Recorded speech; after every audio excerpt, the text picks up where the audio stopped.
Millionaire CEO lived with a shattered heart for 6 long years until he saw his ex's locket hanging around the necks of one of 2 identical little girls. A very powerful story, but before proceeding, don't forget to like, subscribe and comment. I love Mr. Peter.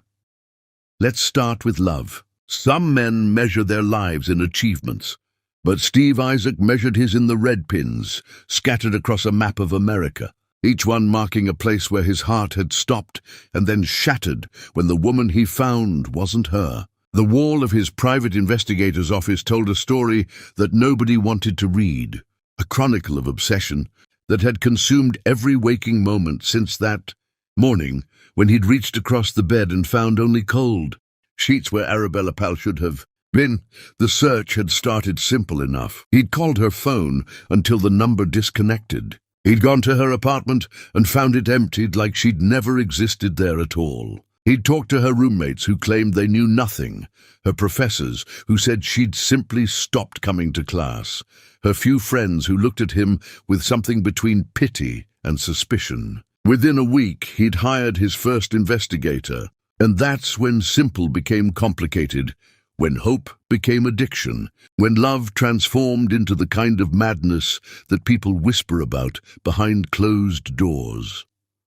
"There's another lead," his investigator said, sliding a folder across the desk, with the weary resignation of a man who'd watched his client chase ghosts for longer than either wanted to admit. Woman matching her description, registered for a community arts program grant. Same city you searched before, different neighborhood. Steve picked up the folder with hands that wanted to shake, but had learned stillness through repetition of disappointment. Inside were grainy photographs of a woman teaching children to paint, her profile turned away from the camera, her hair caught in sunlight that made it look like the midnight silk he used to wind around his fingers. He'd learned not to trust photographs, learned that hope was the cruelest drug, and he was an addict past the point of rehabilitation. "How many times have I searched that city?" Steve asked, though he already knew the answer because he knew every city, every street, every dead end that had promised her and delivered nothing. 3 times. But this is a different part of town, not the areas we covered before. The timing matches too. She applied for this grant recently, which means she's active in that community right now. Steve stood and walked to the map on the wall, touching the cluster of pins that marked his previous searches in that city. He remembered the woman in the bookstore who'd had Arabella's smile but wrong eyes. He remembered the teacher whose laugh had made him follow her for 2 blocks before she turned around and shattered his hope with a stranger's face. He remembered standing in the rain outside an apartment building because someone had seen a black woman with a similar build, and he'd waited for hours until she emerged and wasn't her, and he'd driven back to his hotel and broken everything in the room that could be broken. "Book the flight," he said, and his investigator nodded without argument because they'd had this conversation hundreds of times, and the ending never changed. The memories came without invitation during the flight, vivid and merciless. He remembered the night they'd met at a scholarship ceremony his mother had dragged him to, how Arabella had given a speech about breaking cycles of poverty through education, and he'd been struck not by her beauty, but by her fire. She'd looked at him afterward and said, "I know exactly who you are. Your family's fortune was built on displacing people who looked like me, and instead of being offended, he'd been fascinated by someone who refused to be impressed by his name or his wealth or the privilege he'd worn like invisible armor his entire life." Their relationship had been secret from the beginning because his mother made it clear that family legacy mattered more than personal happiness. And Arabella had agreed not because she was ashamed, but because she wanted to protect what they had from a world that would try to destroy it. They'd met in hidden corners of the library, in coffee shops across town where nobody knew them, in his apartment when his roommate was gone. She challenged every assumption he'd ever made about the world, forcing him to see beyond the bubble of privilege he'd lived in. And he'd fallen so completely in love with her that everything else became background noise. That final night haunted him more than all the others combined. She'd shown up at his apartment with something desperate in her eyes, something that looked like goodbye, even though he didn't understand it yet. They'd made love with an intensity that felt like drowning, like both of them were trying to memorize something they knew was ending. She traced his face in the darkness and whispered, "I love you," and he'd fallen asleep, holding her like she was the answer to every question he'd never known to ask. Morning had brought devastation. Empty bed, empty apartment, her student ID card, the only proof she'd ever been there at all. He'd called until his voice went hoarse, searched until his body collapsed from exhaustion, filed police reports that went nowhere because adults have the right to disappear. His mother had sworn she knew nothing about Arabella's departure, had actually seemed relieved that the relationship had ended. And he'd almost believed her until suspicion became certainty, and certainty became another reason for rage. The investigators he'd hired over the years had become a parade of the same promises, wrapped in different packaging. Each one swore they'd find her, each one chased leads that dissolved like smoke, each one eventually admitted defeat and recommended he move on. But moving on required accepting she was gone, and acceptance felt like betrayal of everything they'd been to each other. His assistant had stopped trying to schedule dates with appropriate women, his mother suggested. His friends had stopped inviting him to social events because he'd cancel if someone called with potential information about Arabella. His entire life had narrowed to this singular obsession that everyone said was destroying him, and maybe they were right. But the alternative was admitting she'd simply chosen to vanish, and that was a truth too devastating to accept. The city looked the same as it had during his previous searches, indifferent to his pain, filled with people living normal lives while his remained frozen in that moment of waking alone. He drove to the address from the investigator's file, hands gripping the steering wheel with enough force to make his knuckles white, and told himself this would be another dead end because hope was the enemy and disappointment was the only constant he could trust.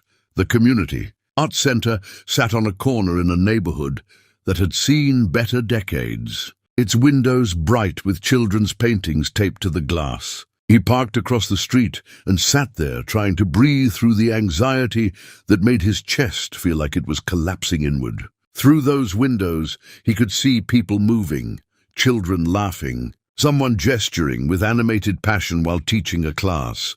And then she walked past the window. Steve's vision tunneled until there was nothing except her profile, the curve of her neck, the way she moved that was burned into his memory like a brand. She was real.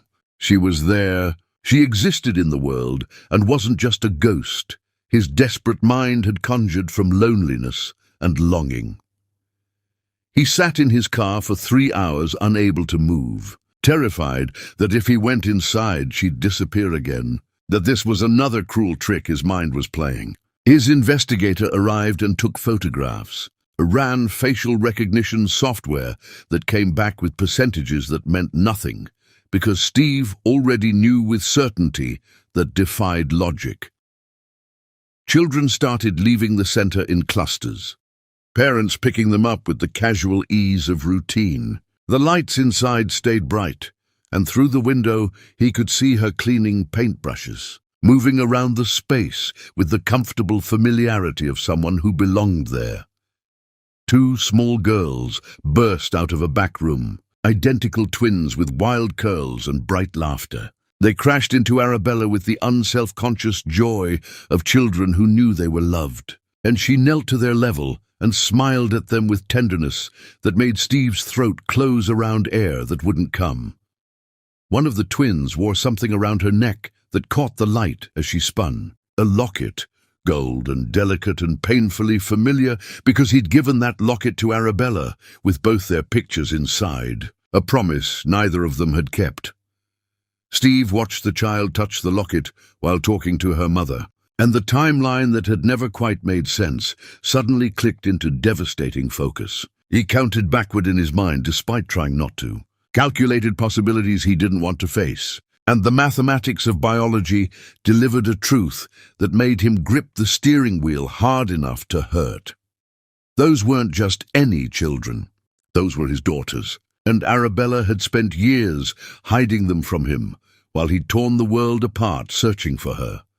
The rage that filled him was cold and precise, nothing like the hot, desperate anger of the early searches. This was calculated fury, born from understanding that she hadn't just left him. She'd stolen his children, taken years of their lives he could never recover, robbed him of being a father while he'd been destroying himself trying to find her. He got out of the car, finally, his legs unsteady, his heart beating so hard it felt like violence against his ribs. The door to the arts center opened with a cheerful bell that mocked the magnitude of this moment. Inside smelled like paint and clay and childhood, and Arabella looked up from where she was helping one of the twins wash brushes. Their eyes met across the room, and her face drained of color so completely he thought she might collapse. Her hand reached for the counter to steady herself, and the terror in her expression didn't make any sense, because he wasn't the one who'd left. He wasn't the one who'd disappeared. He wasn't the one who'd been living a lie. "Steve," she whispered, and his name in her mouth after all these years sounded like prayer or curse, and he couldn't tell which. Chapter 2. The Woman Who Ran from Love. Arabella's world had been built on the fragile foundation of distance and secrets, and watching Steve Isaac walk into her arts center felt like watching the ground open beneath her feet. She'd known this moment would come eventually because the universe didn't allow people to run forever, but knowing hadn't prepared her for the reality of seeing him again, for the way her body remembered his presence before her mind could catch up. "Children, go to the back room and play quietly," she managed to say with a voice that almost sounded steady, and the kids scattered with the obedience of students who sensed adult tension they didn't understand. Mara and Lara lingered near her legs, watching this strange man with curious wariness, and she wanted to shield them from what was coming, but knew it was far too late for protection. Steve stood frozen near the entrance, and Arabella used those seconds to really look at him, to catalogue the changes that time had carved into his features. He'd always been handsome in that effortless way of people born into privilege, but now he looked haunted, like something essential had been hollowed out and never refilled. His eyes held shadows that hadn't been there before, and the set of his jaw spoke of anger barely contained behind a mask of control. "Why?" The single word cut through the space between them with surgical precision. "Why did you destroy me?" Arabella sent the twins to join the other children, with promises she'd come get them soon, waited until their footsteps faded, and then locked the front door because this conversation needed privacy, even though she wanted witnesses to delay the inevitable reckoning. She turned to face him, and the words she'd rehearsed 1,000 times in her mind dissolved because no speech could adequately explain what she'd done. "I was pregnant," she said finally, and watched those two words detonate in his expression like explosives. "The night before I left, I found out I was carrying your child. I was terrified and alone, and I didn't know what to do. So you ran." His voice was soft in a way that made it more dangerous than shouting. "You were pregnant with my child, and you disappeared without giving me a chance to be part of that decision. Your mother came to see me." The confession felt like pulling shrapnel from an old wound. "She found me before I could tell you. Showed up at my apartment with photographs and documents and threats wrapped in polite words." Steve's expression shifted from fury to confusion. "My mother swore she didn't know where you went. She helped me search for you." Arabella laughed without humor, a sound that tasted bitter on her tongue. "Your mother is an excellent liar. She came to me with pictures of you with another woman, told me you were engaged to someone from an appropriate family, showed me forged documents that made it look like you'd called me a phase you were getting over. She had recordings too.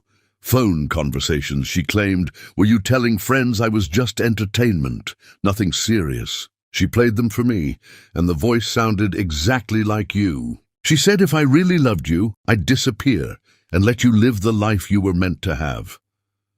And you believed her? The accusation hung heavy between them. You believed I'd say those things about you? She didn't just tell me, Steve. She showed me evidence that looked irrefutable. The photographs had metadata, the documents had what looked like your signature verified by experts she brought with her, and those recordings... Arabella's voice broke. They sounded exactly like you. Your voice, your speech patterns, everything. She'd clearly hired someone who could mimic you perfectly, but I didn't know that then. She also showed me medical records, proving you had appointments scheduled for fertility testing with your supposed fiancé, bank statements showing you'd been planning to buy a house with someone else. Every single piece of evidence was fabricated, but it was so detailed, so professional, so overwhelming. Steve's face had gone pale. She went that far? She had an entire presentation prepared, Steve, hours of documentation. She told me your phone was being changed to a new number the next day as part of the engagement announcement, which is why I couldn't call you. She said if I tried to contact you, she'd have me arrested for harassment and make sure I lost any chance at finishing my degree. She wasn't just threatening me. She had a lawyer there who explained exactly how they'd destroy me legally if I didn't comply. I was a scholarship student from nowhere, and she was offering me money to disappear along with threats of complete destruction if I stayed. What was I supposed to do? You were supposed to trust me. His control finally cracked, voice rising to fill the empty center. You were supposed to come to me and ask if any of it was true, instead of making decisions about my life without my input. Even if she changed my number, you could have shown up at my apartment, left a note, found a way. I tried!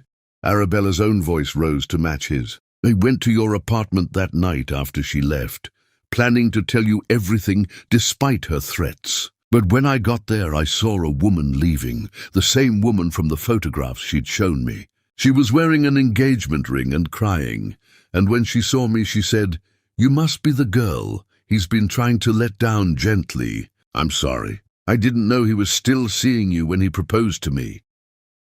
Your mother had staged the entire encounter, but I didn't know that.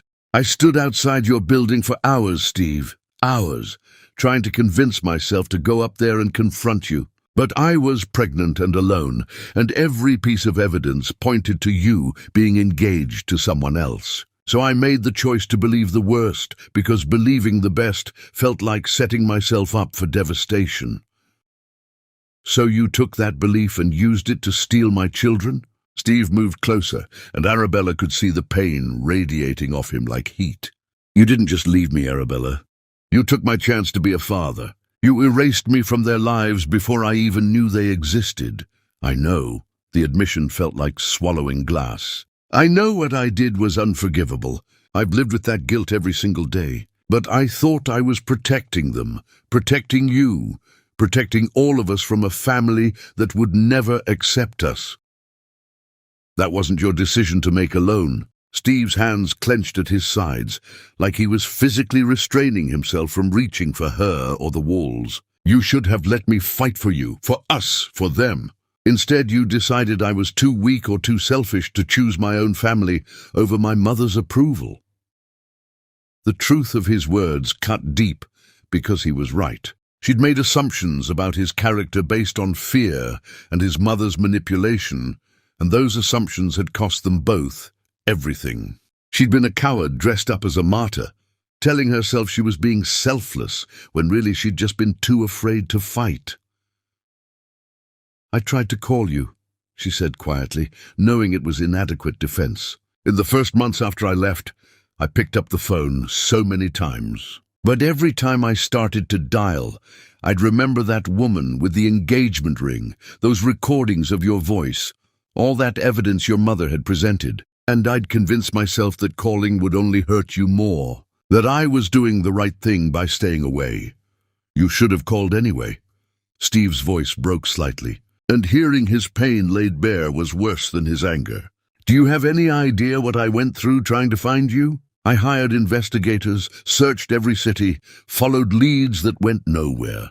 I've spent years destroying myself looking for you while you were here raising my children in secret.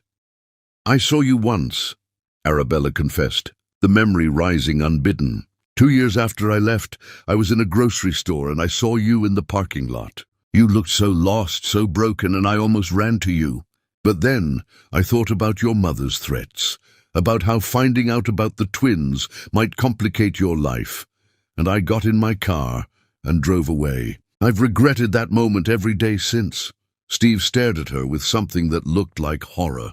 You saw me searching for you and you hid? What kind of person does that? A terrified one. The tears finally came, despite her resistance. A person who'd convinced herself that loving you meant staying away, that the kindest thing I could do was let you move on without the burden of children you never planned for. Those children weren't a burden. Steve's shout echoed in the empty center. They were mine. They are mine! And you stole them from me like I had no right to know they existed. A sound from the back room reminded them both that those children were close enough to hear raised voices, and Steve lowered his volume, but not his intensity. Where are they? I want to meet my daughters. Steve, we need to do this carefully. They don't know about you. They've never had a father in their lives, and suddenly introducing you. I don't care about your concerns for careful introductions. His words were ice. You lost the right to control this situation when you kept them secret. Either bring them out here, or I'll go back there myself. Arabella recognized the futility of arguing and walked to the back room on legs that felt like they might give out. Mara and Lara looked up from their coloring with identical expressions of concern, and she knelt before them, trying to figure out how to explain something that had no good explanation. There's someone I want you to meet, she said gently. He's someone Mama knew a long time ago, and he's very important. Is he the sad man from before? Lara asked, with the perceptiveness that always startled Arabella. The one who made you look scared. Mama's not scared, sweetheart. Ma's just surprised. Come on, let's go say hello. The twins followed her back to the main room, where Steve waited with barely contained emotion written across his features. He knelt when he saw them approaching, bringing himself to their eye level, and Arabella watched her daughters study this stranger with the cautious curiosity of children who'd been taught to be wary of people they didn't know. Hello, Steve said softly, and his voice shook despite obvious efforts at control. My name is Steve. What are your names? I'm Mara, the bolder twin announced, stepping slightly in front of her sister with protective instinct. And this is Lara. Are you a friend of Mama's? I was, Steve said carefully. A long time ago, your Mama and I were very close. We cared about each other very much. Then why did you make her scared? Lara asked from her position slightly behind her sister. We heard you yelling, and Mama doesn't like yelling. The question seemed to devastate Steve more than any accusation Arabella could have thrown at him. I'm sorry you heard that. Your Mama and I have some things we need to talk about, but I promise I'm not trying to scare anyone. Mara's hand went to the locket around her neck in a gesture that had become habit, and Steve's eyes tracked the movement with laser focus. That's a beautiful necklace. Can I see it? Mara looked at Arabella for permission, and at her mother's subtle nod, she stepped closer to Steve and opened the locket. Inside was a photograph of a younger Steve, smiling with the carefree happiness of someone who hadn't yet learned how much life could hurt. Mama gave us these, Mara explained. She said they're special and we should take care of them always. I have this one with the man in it, and Lara has the one with Mama's picture. Steve's hand shook as he touched the locket, and when he looked up at Arabella, his eyes held devastation that transcended anger. You kept this. All these years you kept the locket I gave you. I split it between them, Arabella whispered. I wanted them to have pieces of both of us, even if they didn't understand why. Do you know who this man in the picture is? Steve asked Mara gently, and the little girl shook her head. Mama says someday she'll tell us the whole story. She says he was very important to her, but that's all we know.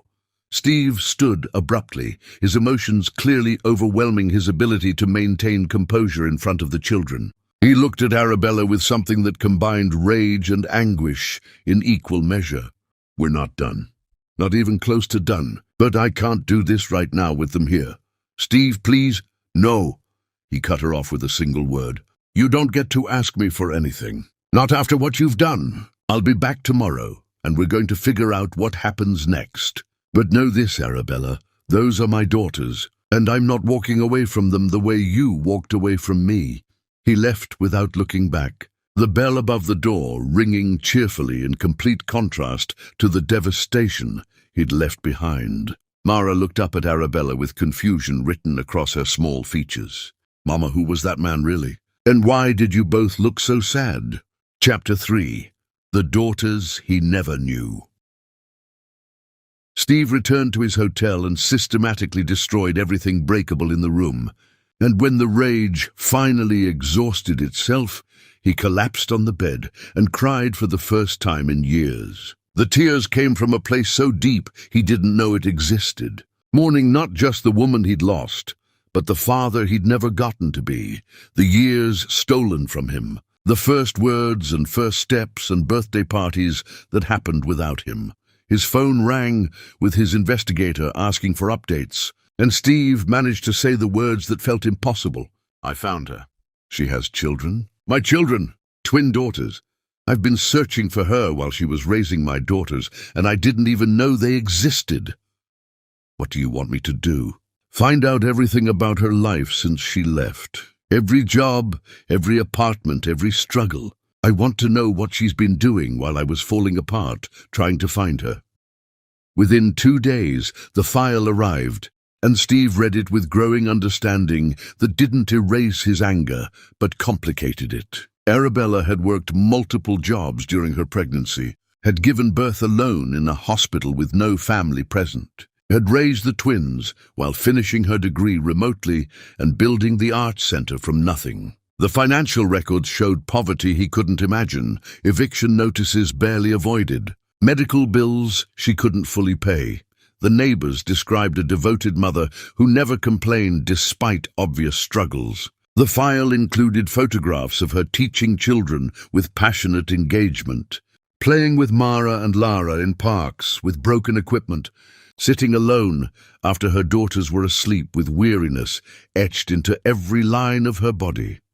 Steve stared at these images and tried to reconcile his fury with the reality that she'd suffered too. She'd been alone and terrified, manipulated by his mother's lies, and she'd made terrible choices out of fear rather than malice. The understanding didn't forgive what she'd done, but it provided context that shifted his perspective. He returned to the arts center the next morning, arriving early enough to watch through the windows as Arabella prepared for the day's classes. The twins helped her with the unself-conscious helpfulness of kids who'd been raised to contribute. And Steve watched his daughters interact with their mother and felt the loss acutely. When Arabella saw him standing outside, she came to unlock the door. Her eyes held shadows that suggested she hadn't slept. "We need to talk," he said without preamble. "Somewhere private where the girls can't hear." Arabella led him to a small office, and they sat across from each other with a desk between them that felt inadequate as barrier. "I had investigators look into your life," Steve began, watching her flinch. "I know about the poverty, the struggles, how hard it's been raising them alone. I'm not without empathy for what you've been through. But," Arabella supplied, "but understanding why you did something doesn't make it forgivable. You stole my children from me. You made a unilateral decision that I was better off not knowing they existed, and that decision cost me years I can never get back." "I know." Her voice was barely above a whisper. "I've known since the moment I walked away that what I was doing was wrong, but I convinced myself it was necessary. They weren't unwanted." Steve's control slipped. "How dare you assume I wouldn't have wanted my own children? Your mother told me you'd resent them eventually." She painted a picture of slow destruction. "I believed her because I was scared and alone, and she was very convincing. And you never once thought to verify any of it with me." Arabella's hands twisted in her lap. "I thought about it constantly. But I was pregnant and terrified, and she offered me money to disappear. I took it because I had no choice." Steve leaned forward. "Where is that money now?" In an account I've never touched, except for the twins' medical expenses when I had no other option. I saved the rest because I kept telling myself someday I'd find the courage to return it, to tell you everything. But you never did. The statement hung between them like an accusation. No, I never did. Because I'm a coward who chose the easy path of hiding over the hard path of honesty. Steve studied her face, looking for signs of manipulation or deception, but found only exhausted honesty. I want to meet them properly. I want you to tell them who I am and why I haven't been in their lives. And then I want to spend time with my daughters without you hovering. Steve, they're just children. We need to do this gently. I've given them enough time. Years of time I didn't know they needed. Now it's my turn to be their father, and you don't get to dictate the terms anymore. Arabella stood as well, desperation creeping into her voice.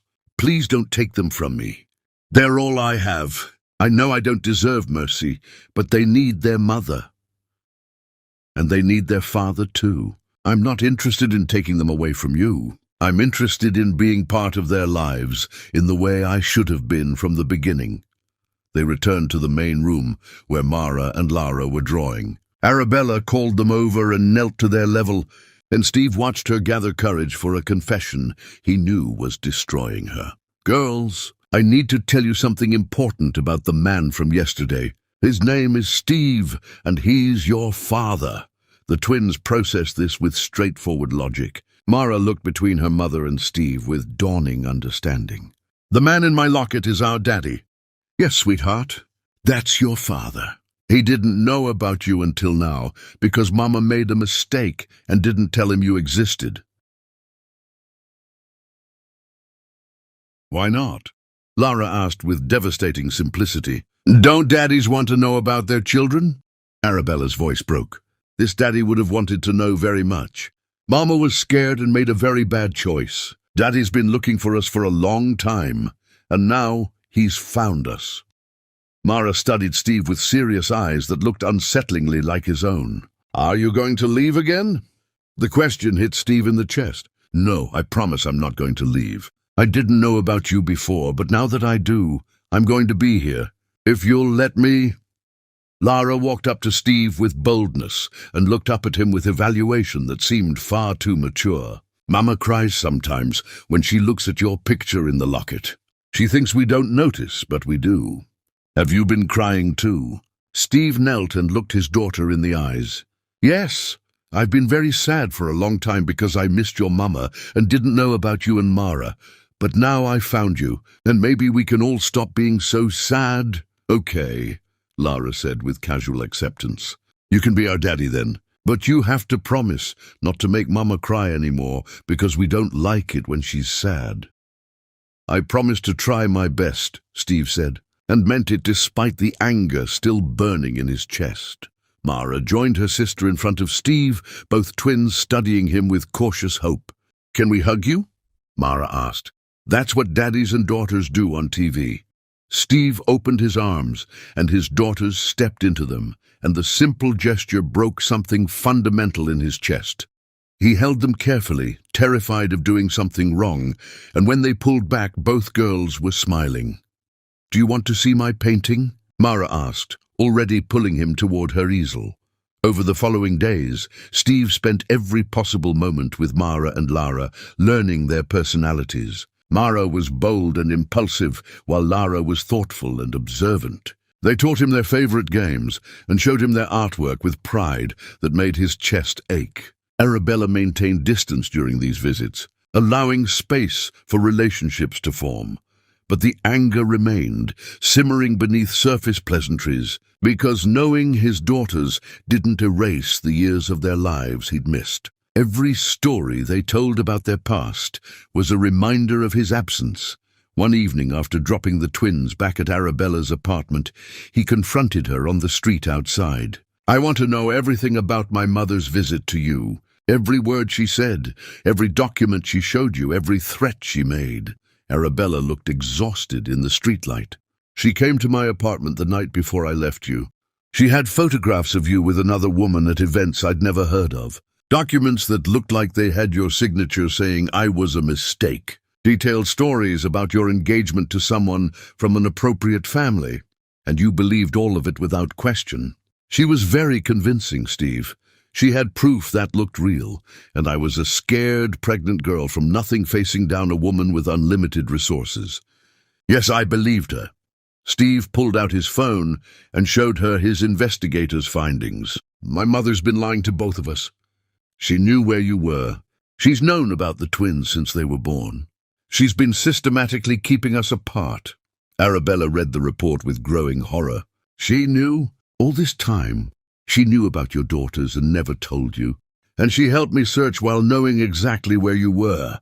She's been playing us both. The revelation hung heavy between them. Steve's phone buzzed with a message that made his blood run cold.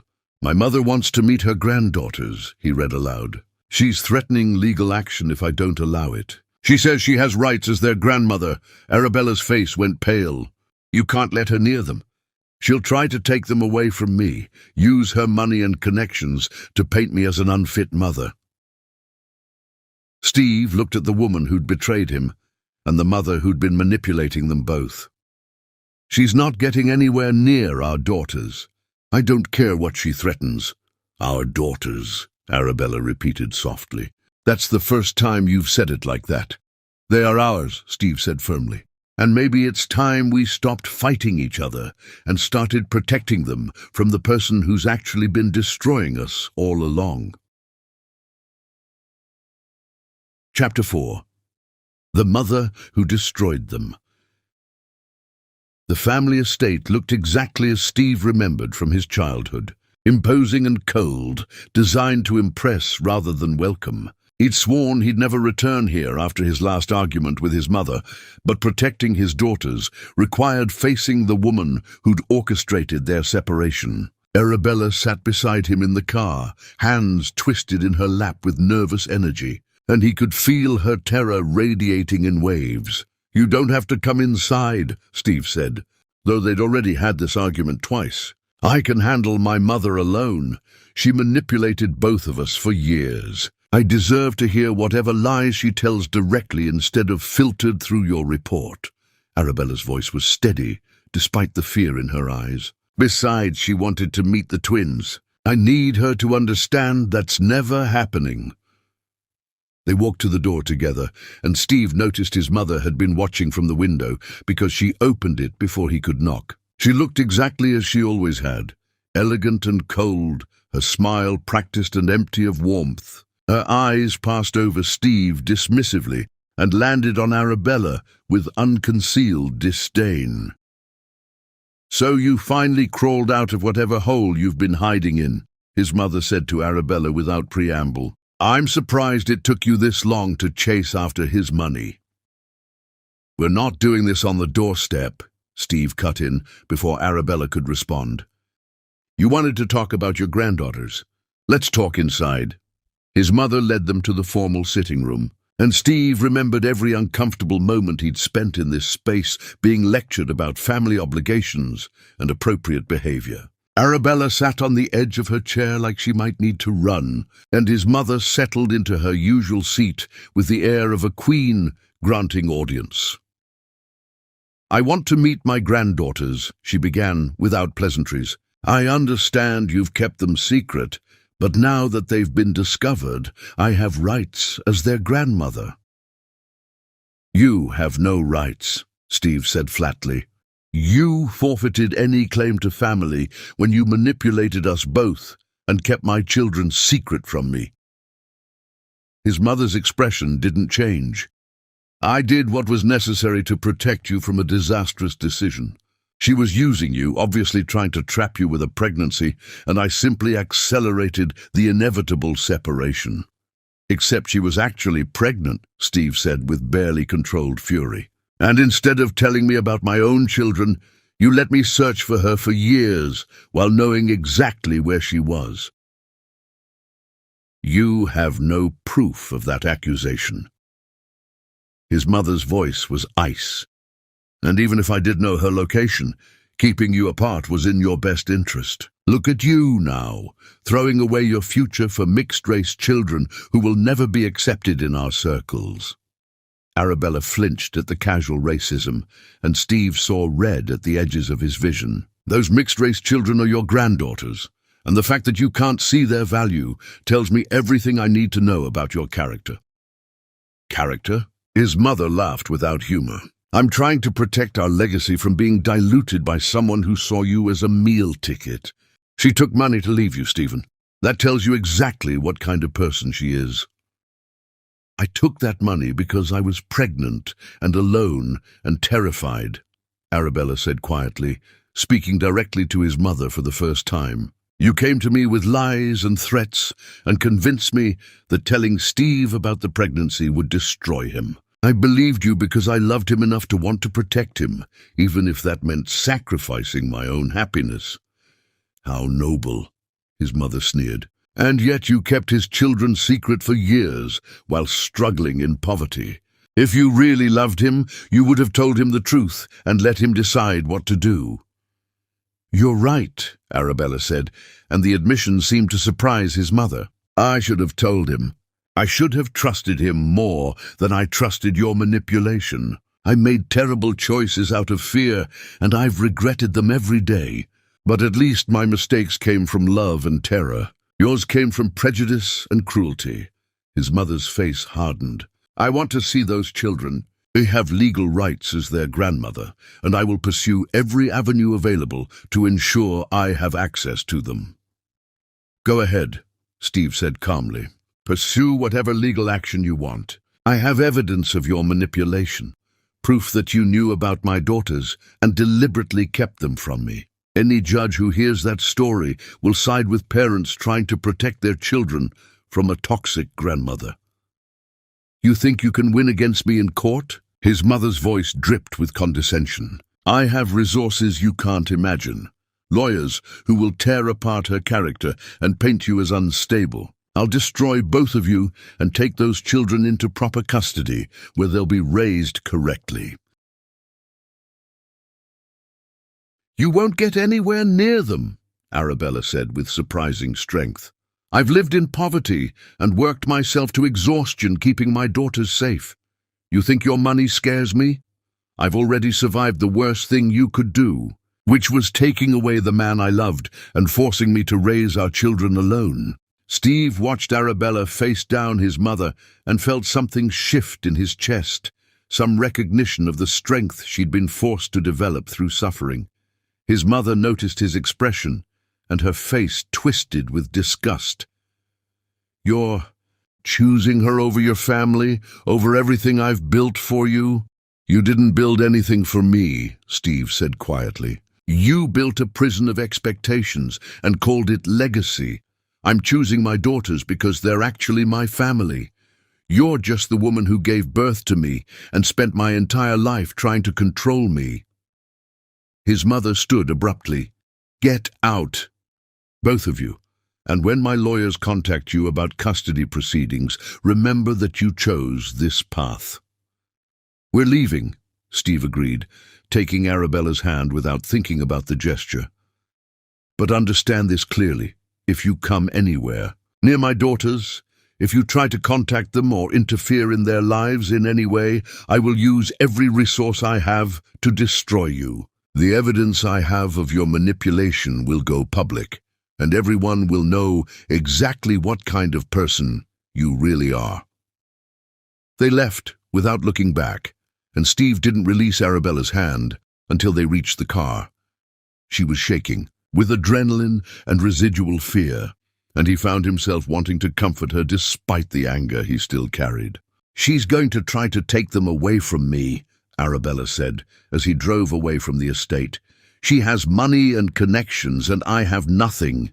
A court might decide they're better off in her custody or yours alone." "That's not going to happen." Steve's voice was firm. "I meant what I said in there. She's not getting near our daughters." "Our daughters," Arabella repeated again, like the phrase was still foreign to her. "I keep waiting for you to correct yourself, to remind me that I forfeited my right to call them ours. But you're their mother. Whatever happened between us, you've been raising them and loving them and doing everything you could to give them a good life. I'm angry about the years I missed, but I'm not interested in taking them away from the only parent they've ever known. Arabella started crying silently, tears streaming down her face without sound, and Steve pulled over because he couldn't drive while she fell apart beside him. She covered her face with her hands and sobbed with the release of someone who'd been holding everything in for too long. "I'm sorry," she managed between gasps. "I'm so sorry for everything I did to you, for the pain I caused, for the years you missed with them. I know saying it doesn't fix anything, but I need you to know that I've regretted every single day since I left you." Steve wanted to stay angry, wanted to hold on to the rage that had sustained him through their initial confrontations, but watching her break down over choices she'd made out of fear and manipulation made it impossible to maintain pure hatred. He reached over and pulled her hands away from her face, forcing her to look at him. "I'm still angry," he said honestly. "I don't know if I'll ever fully forgive you for what you took from me, but I'm starting to understand why you did it, and that's something. We can't change the past, but we can figure out how to move forward for Mara and Lara's sake." "What does moving forward look like?" Arabella asked through tears. "How do we co-parent when you hate me?" "I don't hate you," Steve realized with surprise. "I want to hate you because it would be simpler than this complicated mess of anger and understanding and residual feelings I don't want to examine. But hate requires less effort than what I'm actually feeling." "What are you feeling?" Steve looked at this woman who'd destroyed him and survived her own destruction, and he couldn't find simple words for the tangle of emotions she created. "I don't know yet, but I know I don't want to spend the rest of our daughter's childhood fighting. They deserve better than parents who can barely stand to be in the same room." Arabella nodded slowly. "So, what do we do?" "We figure it out together. We protect them from my mother's threats. We build something that works for their sake, and we try to find a way to not destroy each other in the process." It wasn't forgiveness, but it was a fragile beginning. They drove back to the city in silence that felt less hostile than exhausted. And when Steve dropped Arabella at her apartment, he surprised himself by saying, "I want to take the girls somewhere tomorrow. Just me and them, without you hovering nearby. Can you trust me with that?" Arabella hesitated only briefly before nodding. "Where are you taking them?" "I don't know yet. Somewhere they'll enjoy, somewhere we can just be father and daughters without all the complicated history weighing us down." Okay," Arabella said softly. "But Steve, thank you for standing up to your mother, for choosing them over her." "There was no choice to make," Steve said simply. "They're my daughters. Everything else is just noise." He drove away, leaving Arabella standing on the sidewalk, and in his rearview mirror he watched her disappear into her building. For the first time since finding her, he felt like maybe they could survive this. Maybe they could build something functional from the wreckage of their past. But first, he needed to address the immediate threat his mother represented. And that was going to require resources and strategy he hadn't needed to employ yet. His phone rang with his investigator asking about the confrontation, and Steve summarized the meeting while his mind raced through possibilities. His mother was dangerous with money and connections, but she'd made one critical mistake. She'd underestimated his determination to protect his daughters and Arabella's strength in adversity. "I need you to gather everything on my mother," Steve said. "Every manipulation, every lie, every document that proves she knew about my daughters and kept them from me. I want a case so airtight that no judge would even consider giving her access to Mara and Lara." That's going to take time and money," the investigator warned. "I have both. Just get it done." Steve ended the call and sat in his car outside his hotel, thinking about how his life had transformed in such a short time. Weeks ago, he'd been obsessed with finding Arabella, convinced that locating her would somehow fix everything broken inside him. Now he'd found her and discovered he had daughters, and his mother was threatening legal warfare, and nothing was fixed at all. If anything, everything had become more complicated. But looking at the photograph of Mara and Lara on his phone, seeing their smiles and their innocence, he knew with certainty that whatever complications arose, they were worth fighting for. His daughters were worth protecting, even if that meant going to war with his own mother. And maybe, somewhere in the midst of that protection, he and Arabella could find a way to stop being enemies and become partners in raising the children they'd both love and both failed in different ways. It wasn't the reunion he'd imagined during all those years of searching, but perhaps it was the one they both needed. The question was whether his mother would allow them that chance, or whether she'd destroy them all trying to maintain control over a family that had already slipped through her fingers. Chapter 5. The Crisis That Brings Clarity. Steve picked up Mara and Lara early the next morning, finding them dressed and waiting with eager anticipation.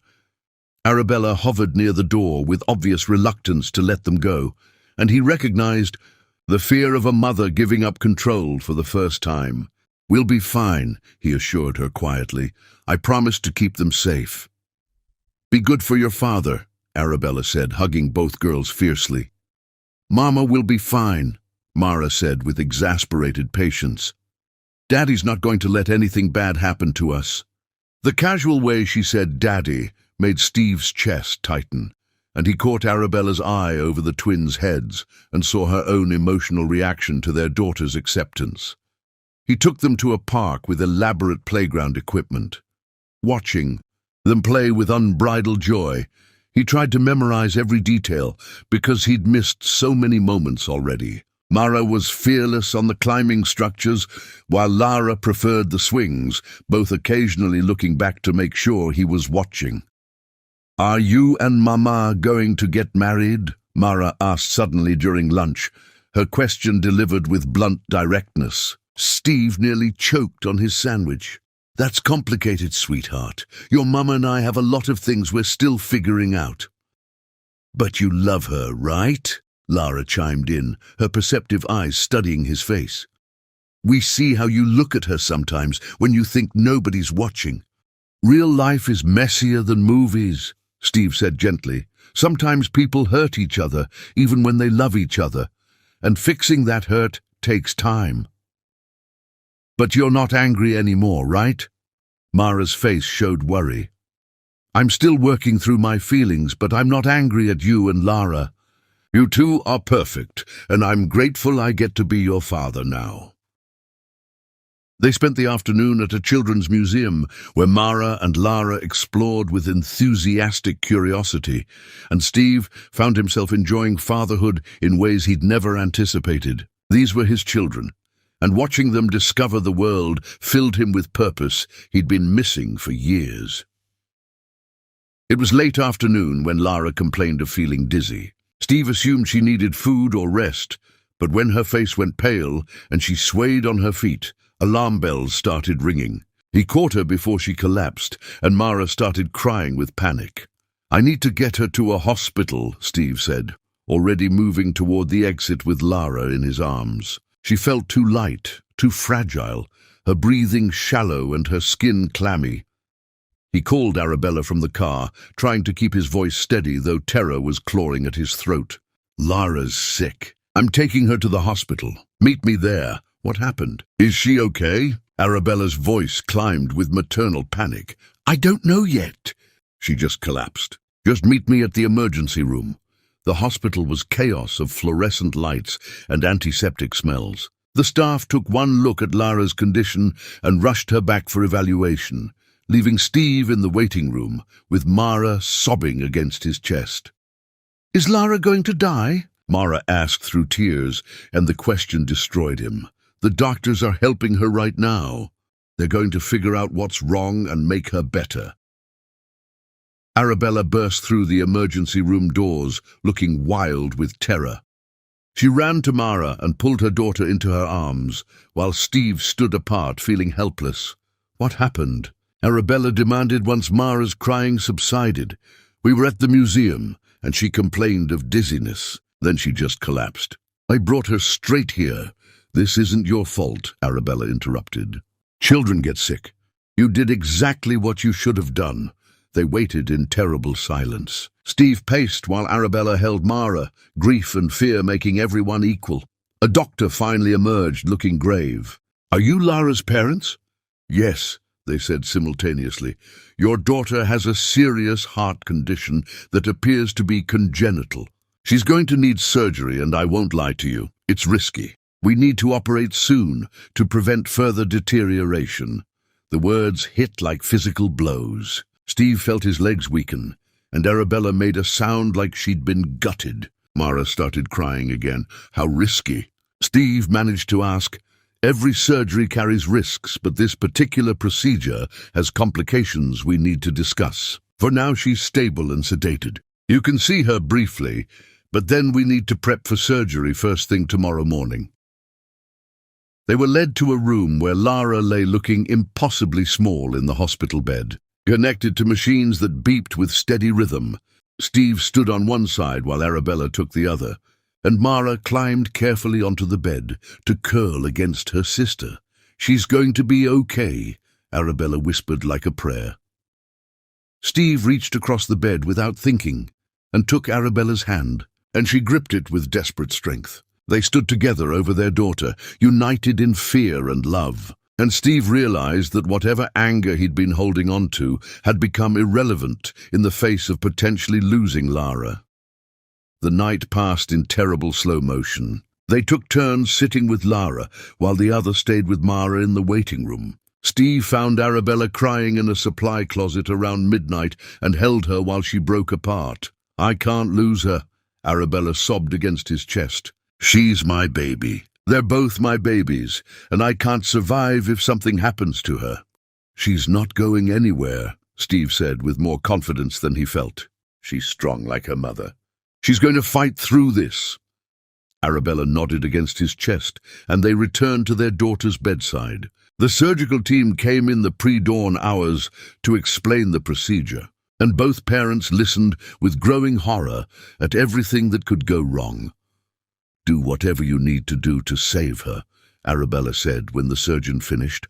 Cost doesn't matter. Just save my daughter. Our daughter, Steve corrected gently, and Arabella met his eyes with gratitude.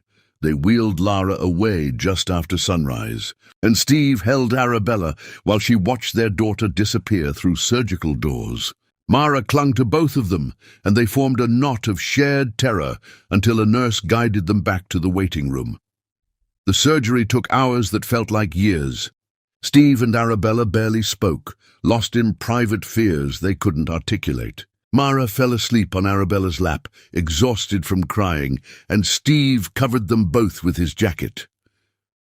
I've been thinking, Arabella said quietly, about all the time we've wasted being angry and hurt, about how stupid our pride seems when our daughter is fighting for her life.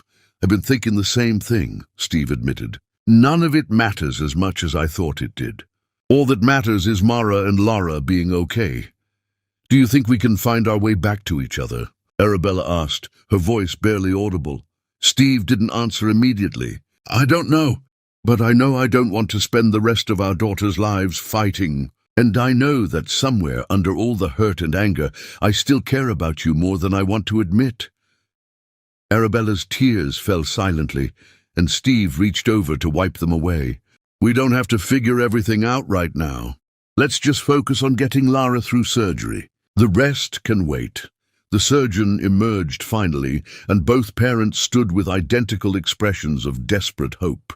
The surgery went well. She's stable and in recovery. The next 24 hours are critical, but if she makes it through without complications, her prognosis is good. The relief was so overwhelming that Arabella's legs gave out, and Steve caught her before she hit the floor. They held each other and cried with the release of parents who'd been holding their breath for hours. And when Mara woke and saw them crying, she joined in without understanding whether these were tears of joy or sorrow. Lara's okay, Steve told her. Your sister's okay. They were allowed to see her briefly, and Lara looked peaceful in her post-surgical sleep, breathing steadily with machines monitoring her progress. Steve and Arabella stood on either side of her bed again, and this time, when he reached for her hand, it felt less like offering comfort and more like claiming connection. "We're going to get through this," he said to both Arabella and himself, "all four of us together." And for the first time since finding her again, he believed they actually might. Chapter 6. The Healing That Changes Everything. Lara's recovery was slow and punctuated by setbacks that sent both parents into spirals of renewed terror. Steve and Arabella maintained constant vigil, sleeping in shifts in uncomfortable hospital chairs, eating vending machine food they barely tasted, existing in suspended animation while their daughter fought her way back to health. Mara stayed with them most days, quiet and subdued in ways children shouldn't be, drawing pictures for her sister and whispering encouragements to her sleeping twin. The medical bills started arriving with shocking totals, and Steve handled them without discussion, paying whatever was necessary while Arabella watched with complicated gratitude. She'd spent years struggling to afford basic health care, and watching him write checks that would have bankrupted her multiple times over highlighted the vast gulf between their circumstances. "I can't repay you for this," she said one evening while they shared coffee in the hospital cafeteria. "The surgery, the specialists, all of it. She's my daughter," Steve said simply. "You don't repay parents for taking care of their children. That's just what we do. But I kept you from being able to do it for years." Steve set down his coffee and looked at her directly. "Can we stop keeping score? You made terrible choices out of fear and manipulation. I've been angry about that, and I probably will be for a while longer. But Lara almost died, and that put everything in perspective. Fighting about the past won't change it." Their tentative truce deepened over the following days as they navigated Lara's recovery together. They learned to communicate about medications and doctor consultations, to support each other through moments of panic when her vitals changed. The hospital staff started treating them as a unit, directing updates to both parents simultaneously. Mara noticed the shift and commented with blunt observation, "You and Mama don't look so sad anymore when you're together. Does that mean you're not fighting?" "We're learning how to not fight," Steve answered carefully. "That's different from everything being fixed, but it's progress." "Good," Mara said with satisfaction, "because Lara needs us all to not be sad when she wakes up properly." Lara's first truly coherent conversation happened late one night when only Steve was in the room. Her eyes opened with more awareness than previous wakings, and she looked at him with recognition that made his chest tighten. "Daddy." Her voice was raspy from the breathing tube they'd only recently removed. "You stayed?" "Of course I stayed. I'm not going anywhere." Steve moved closer to her bedside. "How do you feel, sweetheart?" "Tired. My chest hurts." She paused, gathering energy. "Is Mama here too?" "Dee, she's getting coffee. She'll be back in a minute. We've both been here the whole time, taking turns so someone's always with you. Both of you together." Lara's perceptiveness hadn't been dulled by surgery and medication. "You're not fighting anymore." "We're trying not to. You and Mara are too important for us to keep being angry at each other." Lara smiled weakly. "Good. I was worried you'd hate each other forever, and we'd have to choose sides like my friend whose parents don't talk." The casual revelation that his daughter had been worrying about parental conflict while fighting for her. "Life broke something in, Steve. You will never have to choose sides. Lara, whatever happens between your mama and me, we're both going to love you and Mara. That's never going to change. Promise?" "I promise." Steve took her small hand carefully. "Now rest. Your body needs to heal." When Arabella returned minutes later, he told her about the conversation, and she cried quietly while watching their daughter sleep. "She shouldn't have to worry about us. She should just get to be a child. Then we make sure that's all she has to worry about going forward. No more fighting in front of them, no more tension they can pick up on. Can we do that?" Arabella asked with genuine uncertainty. We have to try. For them, we have to try. Lara was released from the hospital after 2 weeks, with strict instructions for rest and gradual activity increases. Steve arranged for them to stay temporarily in a house he'd rented outside the city, someplace quiet where Lara could recover. The house had separate bedrooms for everyone, but shared common spaces, and the arrangement forced them into proximity that sometimes felt uncomfortable, but was necessary for coordinated care. The routine they developed was oddly domestic. Steve cooked breakfast while Arabella handled medications and morning vitals. They took turns reading to Lara during her mandatory rest periods, while the other entertained Mara. Evenings found them all together, watching movies or playing quiet games. The twins thrived under the attention of both parents, and watching his daughter's joy, Steve felt the weight of resentment he'd been carrying start to shift. One night after both girls were asleep, he found Arabella on the back porch staring at stars. She looked exhausted and beautiful, and Steve remembered with painful clarity why he'd fallen in love with her in the first place. "Can I join you?" he asked, and she nodded without speaking. They sat in silence for several minutes before Arabella said, "I've been thinking about the night I left you, going over it obsessively, wondering if there was a moment where I could have made a different choice." And there were 1,000 moments. 1,000 times I could have chosen trust over fear, honesty over cowardice. Your mother's manipulation worked because I let it work, because part of me already believed I wasn't good enough for you. That was never true, Steve said quietly. You were always too good for me. I was the one who'd lived in privilege without questioning it. You challenged me to be better, and I was terrified of disappointing you. I wish I'd known that then. I wish I'd believed you loved me enough to choose me over your family's expectations. I would have, Steve said with certainty. I would have walked away from all of it for you. But you never gave me that chance. I know, Arabella's voice broke, and I can't ever give you back what I took. Those years with Mara and Lara, watching them grow and change. I stole that from you, and there's no way to make it right. No, there isn't, Steve agreed, and the honesty seemed to hurt her more than anger would have. But maybe we can make the years going forward count double. Maybe we can build something good enough that eventually those missing years won't hurt quite so much. Do you really think that's possible? After everything I did to you, can you really imagine a future where we're okay? Steve looked at her in the starlight, this woman who destroyed him and survived her own destruction and felt the complexity of everything she made him feel. I don't know what our future looks like, but I know I don't hate you anymore. I know that watching you with our daughters makes me remember why I loved you. And I know that if we're both willing to try, maybe we can find something worth having. I'd like to try, Arabella said softly, if you're willing to let me. One day at a time, Steve said.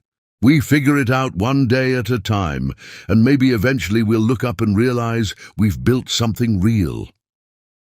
Arabella reached for his hand tentatively, and when he didn't pull away, she wove her fingers through his. They sat like that under the stars while their daughters slept inside, and Steve felt possibility stirring in his chest where anger used to live. The peace was shattered the next morning when Steve's lawyer called with news that his mother had filed for grandparent visitation rights and was claiming that Arabella was an unfit mother due to poverty and instability. The legal documents painted a picture of negligent parenting and suggested that the children would benefit from regular contact with their paternal grandmother. She's actually doing this, Arabella said when Steve told her, her face pale with renewed fear. She's going to try to take them away. She's not going to win, Steve said with conviction he hoped was justified. My lawyers have evidence of her manipulation. No judge is going to give her access after hearing what she did. You don't know that. She has money and connections, and I have a history of running away. What if the court sides with her? Then we fight, together. We show them that you're an incredible mother who made one terrible decision years ago when you were scared and alone. We show them that Mara and Lara are loved and cared for and thriving. And we make it clear that my mother's interest isn't in her granddaughter's welfare, but in controlling people who won't submit to her." Arabella nodded slowly, but her hands shook. "I need to hire my own lawyer. I can't go into court battles without representation." "Use my lawyers," Steve offered. "They're already familiar with the situation, and they're the best available." "I can't let you pay for that, too." "Stop," Steve interrupted gently. "This isn't about money or debts. This is about protecting our daughters from a woman who wants to hurt us through them. Let me help you, please." Arabella looked at him with such gratitude it made his chest ache.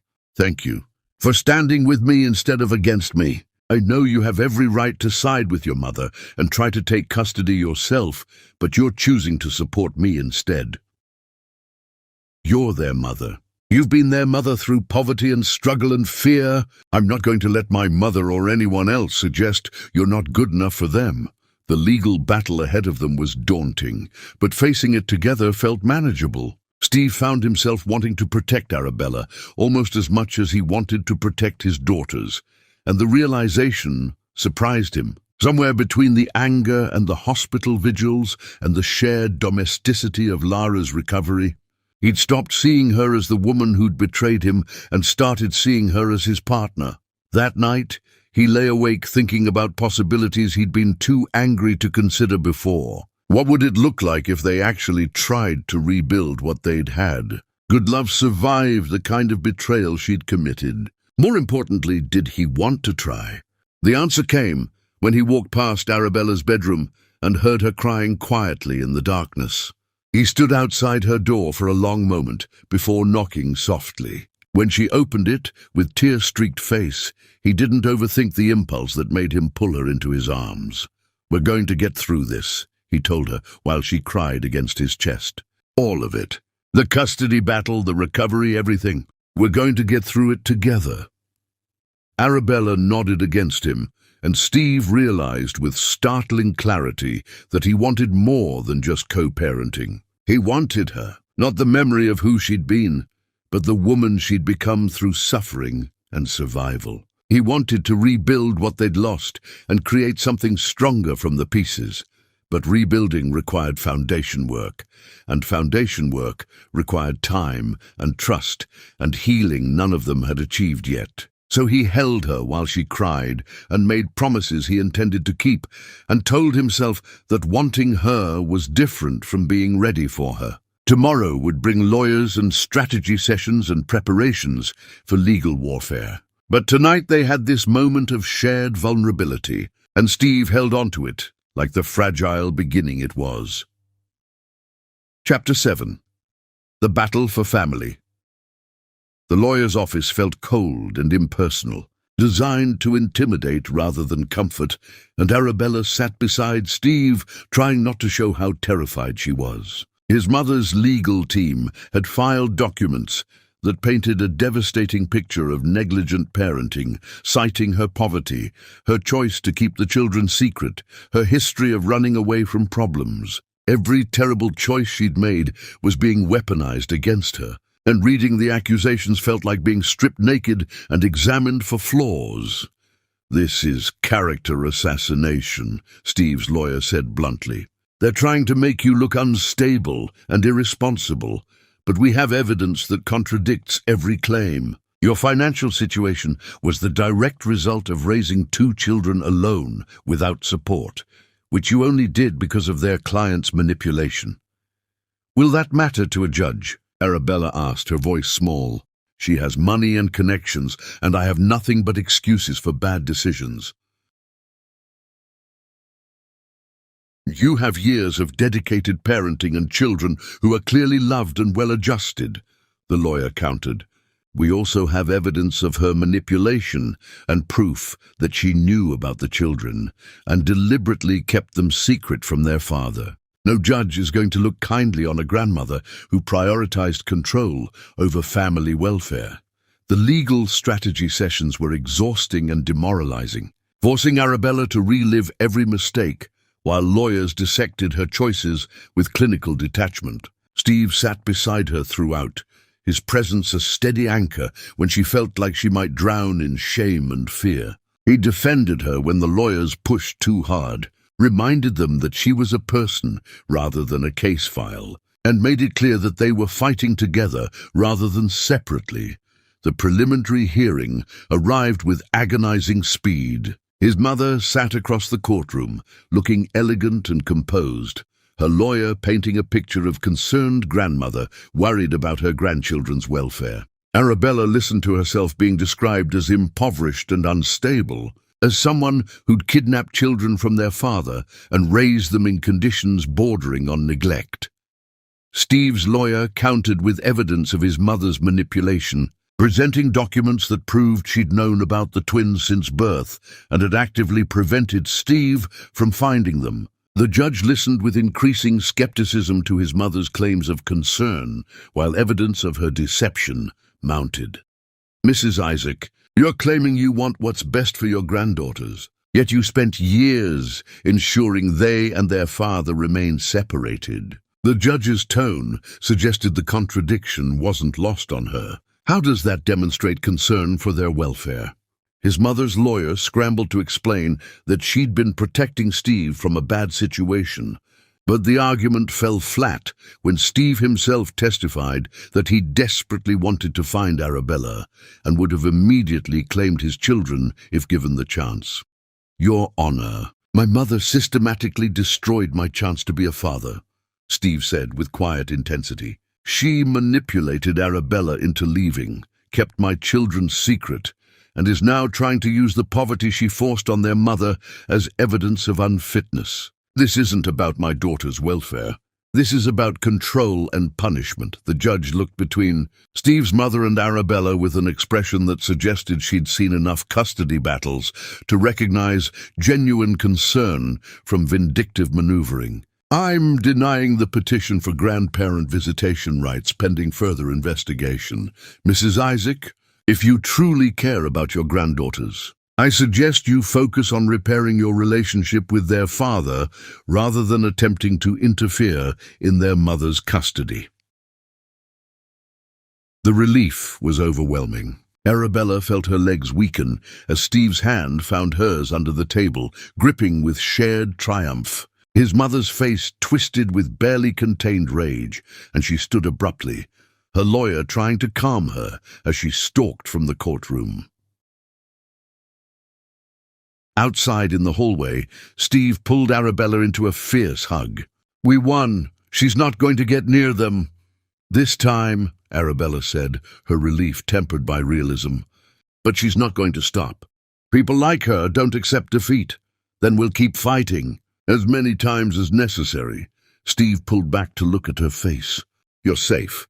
The girls are safe. That's what matters." His mother was waiting near the exit, and despite the judge's ruling, she approached them with cold fury radiating off her like heat.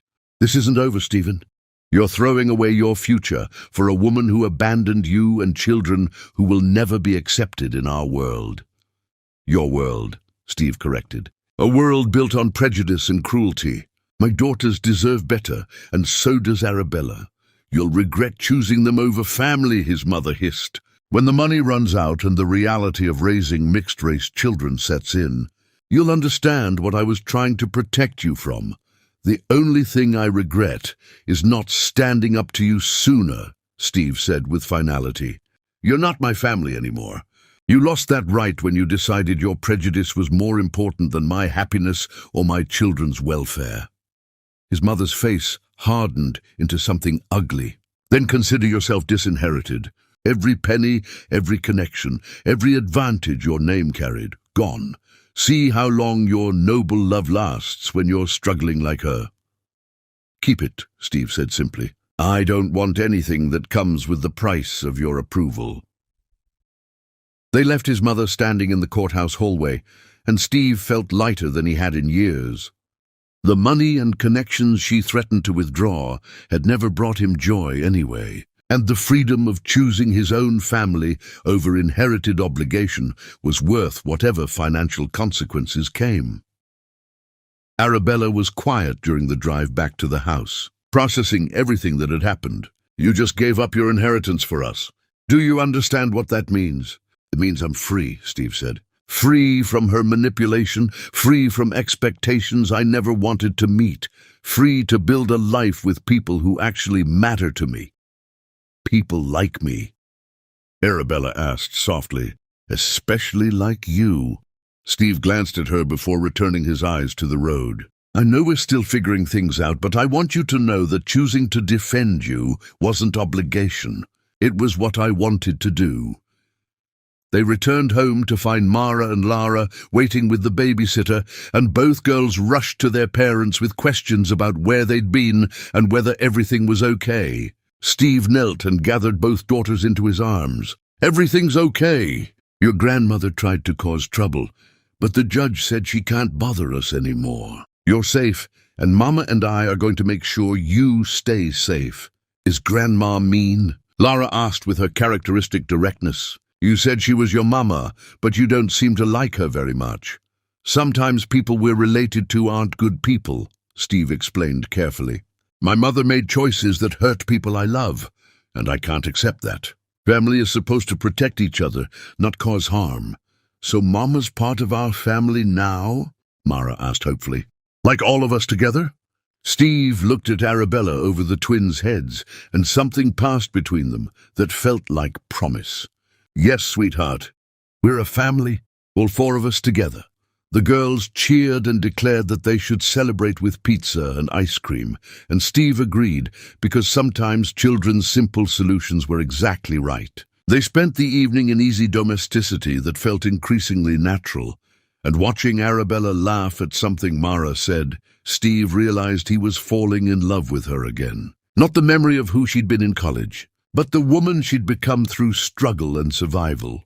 After the twins were asleep, they found themselves on the back porch again, drawn to the ritual of stargazing that had become their time to talk honestly. Arabella spoke first, her voice tentative.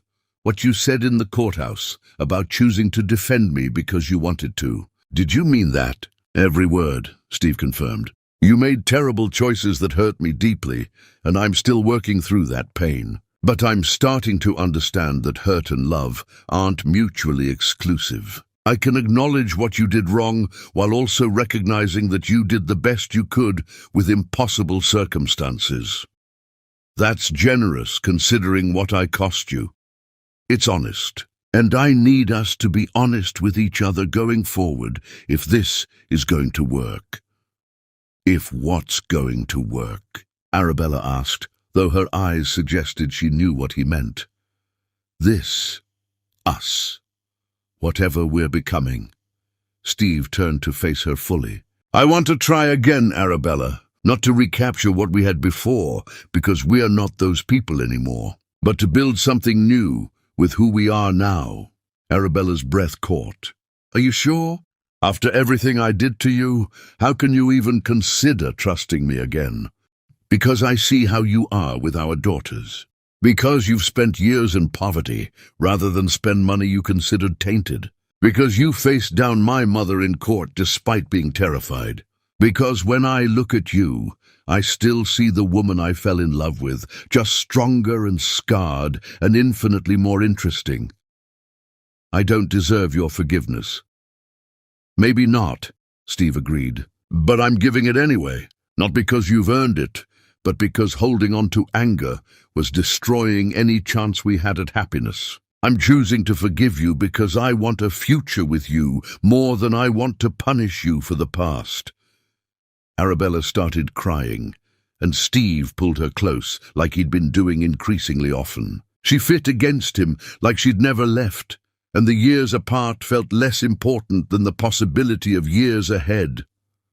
I'm scared, she admitted against his chest. Scared I'll mess this up again, scared you'll realize I'm not worth the effort, scared that loving you will end in more pain. Fear is what got us here in the first place, Steve said gently. Your fear of my family, my fear of losing you again. Maybe it's time we choose courage instead. Maybe it's time we trust that what we have is strong enough to survive our mistakes. I want to trust that. I want to believe we can make this work. Then let's try. One day at a time, We figured this out together." Arabella pulled back to look at his face, and Steve saw his own hope reflected in her eyes. "I love you. I never stopped loving you, even when I was convinced staying away was the right choice. You've been in my heart every single day we've been apart." "I love you too," Steve said, and the admission felt like release. "I tried to hate you, tried to convince myself that what we had was dead, but it never worked. You've been haunting me for years, and now that I have you back, I'm not letting go." He kissed her then, gently at first and then with growing intensity, and it felt like coming home after years of wandering lost. Arabella kissed him back with equal hunger, and when they finally broke apart, both were breathless. "We should probably take this slow," Arabella said with obvious reluctance, "for the girl's sake until we're sure this is going to work." "Agreed," Steve said, though everything in him wanted to rush forward. "But know that I'm sure, I'm absolutely certain I want us, want the family we're building together."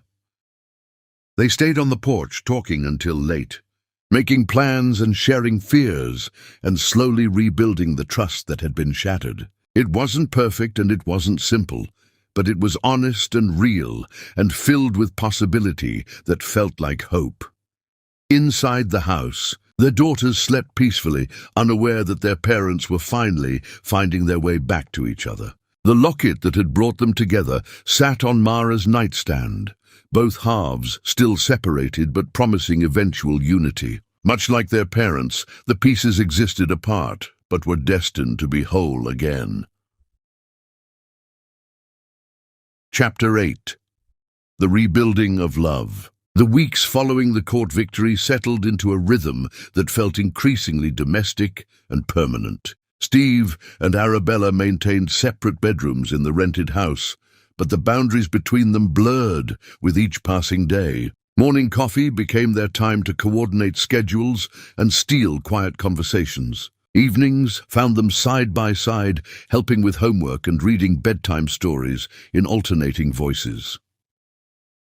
Lara's strength returned gradually, her heart healing in ways the doctors called remarkable. She tired easily still, requiring afternoon rests that Mara had learned to respect. Steve used those quiet hours to work remotely, building a new foundation for his career now that his mother's connections and inheritance were gone. Arabella watched him adapt to diminished circumstances without complaint and loved him more for choosing their family over wealth. The Arts Center reopened with Steve's financial backing, transformed into something larger that could serve more children. Arabella resisted his help initially, proud and worried about owing him more than she already did, but he insisted that investing in her dream was investing in their community. The compromise had him as silent partner who provided resources without control, respecting the work she'd built alone. Mara noticed the shift in her parents' relationship before they officially acknowledged it. "You smile at each other differently now," she'd said. "Like you're keeping happy secrets." One evening, while Arabella was putting the twins to bed, Lara asked the question both girls had clearly been discussing. "Are you and Daddy going to get married?" "Because we think you should, and Mara and I voted and it was unanimous." Arabella smiled at her daughter's serious expression. "Marriage is complicated for adults, sweetheart. We're still figuring out how to be together after being apart for so long. But you love each other, right? We can tell you do, even when you think we're not paying attention." "Yes, we love each other very much." "Then the rest is just details," Lara pronounced with confidence. "You love each other. You're both our parents. You should just be a family officially." Arabella returned downstairs to find Steve waiting with wine and an expression that suggested he'd been thinking about the same conversation. They'd fallen into pattern of sharing a drink after the girls slept, time carved out for themselves. "Lara asked when we're getting married," Arabella said, settling onto the couch beside him with closer proximity than would have been comfortable weeks ago. "They asked me the same thing last week," Steve admitted. "I told them we were taking things slowly, And Mara informed me that adults overcomplicate everything. Our daughters are unnervingly perceptive. They get that from their mother. Steve's hand found hers naturally. But maybe they're not wrong. Maybe we are overcomplicating this because we're both scared of getting hurt again. Are you scared? Arabella asked, surprised. Terrified, Steve confessed. Not of loving you, because that's already happened, but of building something with you and having it fall apart. Of our daughters growing attached to the idea of complete family only to watch it splinter if we fail. I'm scared of the same things. I destroyed us once before and I know you've forgiven me, but what if I mess up again? Steve turned to face her fully. Then we deal with it together. I don't want to co-parent from separate houses, Arabella. I want to wake up next to you and go to sleep beside you and build a life that's ours in every sense. Are you asking me to move in permanently? I'm asking you to marry me. Steve pulled a small box from his pocket, opening it to reveal a simple ring that was beautiful without being ostentatious. Not because our daughters think we should, though their voting record is persuasive, but because I love you and I want to be your husband. And I'm done pretending that taking things slow is anything but fear, disguised as caution. Arabella stared at the ring with tears streaming down her face. Steve, I don't deserve this. I kept your children from you for years. Stop punishing yourself for the past. Yes, you hurt me. Yes, you made terrible choices. But you also raised our daughters with love, despite impossible circumstances. You built a community program that changes children's lives. You're strong and brave and imperfect, and I love every complicated piece of you. I'm afraid of losing you again. Then hold on tighter this time. Say yes, and trust that we're strong enough to survive whatever comes. Say yes, because you love me and I love you, and our daughters deserve to see their parents choose each other every single day. Arabella looked at this man who'd searched for her for years, who'd forgiven the unforgivable, who'd chosen their family over wealth and legacy. Yes, she said through tears. Yes, I'll marry you. Steve slid the ring onto her finger and kissed her with intensity that spoke of years of longing finally finding resolution. They held each other on the couch, where they'd spent countless evenings learning to trust again. A sound from the stairs made them break apart to find both twins watching with barely contained excitement. We heard, Mara announced with satisfaction. We were supposed to be asleep, but this was more important. You're getting married. Lara squealed, running down to crash into both parents. We're going to be a real family officially. We've been a real family, Steve corrected gently. But now it'll be official in ways that involve cake and fancy dresses. The twins bounced with excitement, and Arabella caught Steve's eye over Mara's head with a look that said everything words couldn't capture. They'd survived betrayal and loss, and years apart, they'd fought their way back to each other through anger and fear and hard-won forgiveness. Planning the wedding became a family affair, with Mara and Lara offering opinions on every detail. They wanted small and intimate, gathering only people who'd supported them through the hardest times. His mother was conspicuously absent from the invitation list, and neither discussed the absence because her loss was her own doing. The ceremony took place in a friend's backyard, surrounded by flowers and people who loved them. Mara and Lara served as flower girls, wearing matching dresses and the united locket that Steve had finally put back together. Both halves joined after years of separation. Arabella wore a simple dress that made her look radiant, and when she walked towards Steve through rows of chairs, he saw their entire journey reflected in her face. The fear she'd carried, the strength she'd developed, the love that had survived despite every obstacle. The vows they wrote themselves were honest about their past and hopeful about their future. Steve promised to choose her every day, despite the pain she'd caused, to forgive without keeping score, to build a family where love mattered more than legacy. Arabella promised to never run again, to face problems together instead of alone, to trust his love even when fear whispered lies. They promised their daughters a home where they'd be safe and loved and free to be exactly who they were meant to be. When Steve kissed his bride, Mara and Lara cheered louder than anyone, and the celebration that followed was filled with joy that felt earned through suffering. "I searched the whole country for you," he said against her ear while they danced. "Years of false leads and disappointments. And the entire time, you were hiding in plain sight." "I wasn't hiding from you," Arabella said softly. "I was hiding from myself, from the choice I'd made and the consequences I couldn't face. Finding you again forced me to stop running. And now I'm exactly where I'm supposed to be. With you, with our daughters, building the life we should have had all along." They danced until the twins demanded attention, then spent the evening surrounded by people who'd witnessed their journey and celebrated their triumph. It wasn't the fairy tale ending Arabella had dreamed of in college, but it was real and hard-won, and infinitely more valuable for having been fought for. Later that night, after guests departed and twins were asleep, Steve and Arabella stood together, looking at their daughters through the doorway. Mara and Lara slept peacefully, the locket on Mara's nightstand gleaming in the dim light, both halves finally united. "We did it," Arabella whispered. "We survived everything and made it here." "We did it together," Steve corrected, "and we're going to keep doing it together. Every day, every challenge, every joy, together." They closed the door softly and retired to their shared bedroom.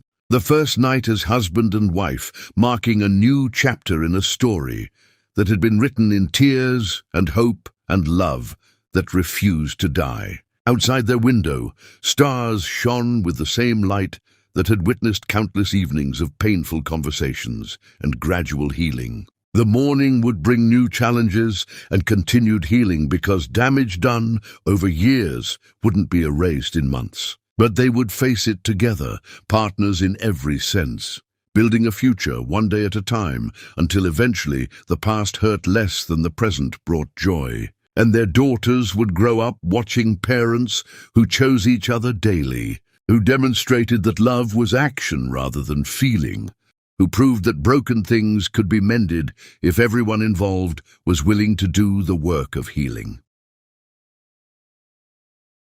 Chapter 9. The Mother's Last Strike. Their peace lasted 3 months before Steve's mother made her final move. A social worker appeared at their door one morning while Steve was at a meeting, her expression professionally sympathetic in ways that immediately put Arabella on alert. An anonymous complaint had been filed, citing concerns about the children's welfare, requesting a home evaluation to ensure they were being properly cared for. Arabella knew with sinking certainty who had filed the complaint, even if proving it would be impossible. Steve's mother had found a new weapon, one that didn't require her name on documents. Anonymous complaints couldn't be traced back to their source, and child welfare investigations had to be taken seriously regardless of obvious motivation. The social worker was thorough, inspecting the house and asking questions about the twins' medical care and educational progress. Mara and Lara answered with honest directness, describing their life with enthusiasm that should have made any concerns seem ridiculous. But Arabella knew that investigations had their own momentum, that even unfounded complaints created files and raised questions. Steve returned home to find Arabella shaking with suppressed rage, the social worker's card clutched in her hand. "She did this. Your mother found a way to hurt us that doesn't require showing her face." "We don't know it was her," Steve said, though his tone suggested he agreed. "It could be anyone concerned about the twins' welfare. Don't insult me by pretending this is legitimate concern. Nobody who knows us would file a complaint. This is her revenge for losing in court, for being cut off from your life. She's using the system to terrorize us because she knows we can't prove her involvement." Steve called his lawyer, explaining the situation with barely controlled fury. The lawyer promised to look into it, but his tone suggested there wasn't much to be done about anonymous complaints. They would have to cooperate fully and hope the social worker's report reflected the reality of a loving home. The investigation lasted weeks. with follow-up visits and interviews that felt invasive and exhausting. Lara's medical records were scrutinized, their finances examined, their parenting methods questioned. Every decision they'd made was viewed through lens of potential neglect, and the weight of constant evaluation took its toll on the entire family. Mara started having nightmares about being taken away, waking up crying and needing reassurance. Lara grew quiet and withdrawn, her naturally contemplative nature becoming worrying silence. Steve and Arabella struggled to maintain normalcy while feeling constantly observed and judged. "She's destroying us from a distance," Arabella said one night after the twins finally fell asleep. "Even without direct contact, she's tearing apart the peace we fought so hard to build." "She's trying to," Steve corrected, "but we're not going to let her succeed. The social worker will file her report. It'll show that our daughters are thriving, and this will be dismissed." "And if it's not dismissed? What if she files another complaint, and another, keeping us in constant state of investigation?" Steve had no good answer because he knew his mother's capacity for vindictive persistence. This was war of attrition, designed to exhaust and demoralize until they broke under the weight of constant attacks. The social worker's report came back clean, declaring the home safe and the children well cared for. But the relief was temporary because 2 weeks later, another anonymous complaint was filed, this time claiming homeschooling concerns, even though the twins attended regular school. The pattern became clear. His mother would file complaints until the system grew tired of investigating or until something stuck. Steve made the decision he'd been avoiding, calling his mother directly for the first time since the courthouse confrontation. She answered with cold satisfaction, clearly expecting this capitulation. "Have you come to your senses?" she asked without preamble. "I'm calling to give you one chance to stop this harassment. Stop filing complaints, stop trying to destroy our family, and I'll consider allowing supervised visitation with your granddaughters." His mother's laugh was harsh. "You think you're in position to negotiate? I will continue making your life miserable until you admit that keeping those children from appropriate family influence is damaging them." "You'll never have custody," Steve said with finality. "But you will face consequences if you continue. I've hired investigators to trace the complaints back to you, and when we have proof, I'll file charges for malicious reporting. You'll be the one dealing with legal consequences, not us." "You can't prove anything," his mother said, but her voice held less certainty. "Everything can be traced if you know where to look and have resources to follow the trail. I may not have your money anymore, but I have enough to destroy you if you force my hand. This is your only warning. Stop attacking my family, or face the full force of what I'm willing to do to protect them." He ended the call before she could respond, his hands shaking with suppressed fury. Arabella watched from the doorway with an expression that combined fear and pride. "Will she stop? I don't know. But I meant what I said. If she continues this, I'll dedicate every resource I have to proving her involvement and making sure she faces consequences." The complaints stopped after that conversation, a silence that felt ominous rather than reassuring. Steve's investigators found digital trails suggesting the complaints had originated from accounts connected to his mother's social circle, but proof solid enough for legal action remained elusive. They lived with the knowledge that this peace was conditional, that his mother was only one vindictive impulse away from renewing her campaign. But Arabella refused to let that fear control their lives. "She's already taken years from us," Arabella said firmly. "I'm not giving her power over our present and future too. We live our lives, we love our daughters, we build something so strong that her attacks can't shake its foundation." Steve agreed, channeling his anger into productive action. He expanded his work, supporting community programs, investing in initiatives that helped families like the one Arabella had struggled to maintain alone. She grew the Arts Center into something remarkable, serving hundreds of children with programs that addressed not just creativity, but also the social issues that created barriers. Mara and Lara thrived despite the disruptions, their resilience testament to the security their parents had worked to provide. They asked occasionally about their grandmother, and Steve answered honestly that sometimes people who should love us make choices that hurt instead, and that protecting them meant maintaining distance from those people. The twins seemed to accept this explanation with the flexibility of children who trusted their parents to make good decisions. They focused on the family they had rather than the one they were missing, and their contentment proved that love and stability mattered more than complex extended family relationships. One evening, while reviewing the social worker's final report that officially closed all investigations, Arabella found herself crying with relief she hadn't allowed herself to feel during the ordeal. Steve found her in their bedroom, holding the letter that declared their family officially free from scrutiny. "It's over," he said softly. "She can't hurt us anymore without exposing herself to consequences she's not willing to face." Is it really over, though? Or is this just another temporary reprieve? It's over because we're not going to live in fear of what she might do. We're going to live our lives fully, trusting that we've built something strong enough to withstand whatever comes. And if she tries again, we'll handle it together like we've handled everything else."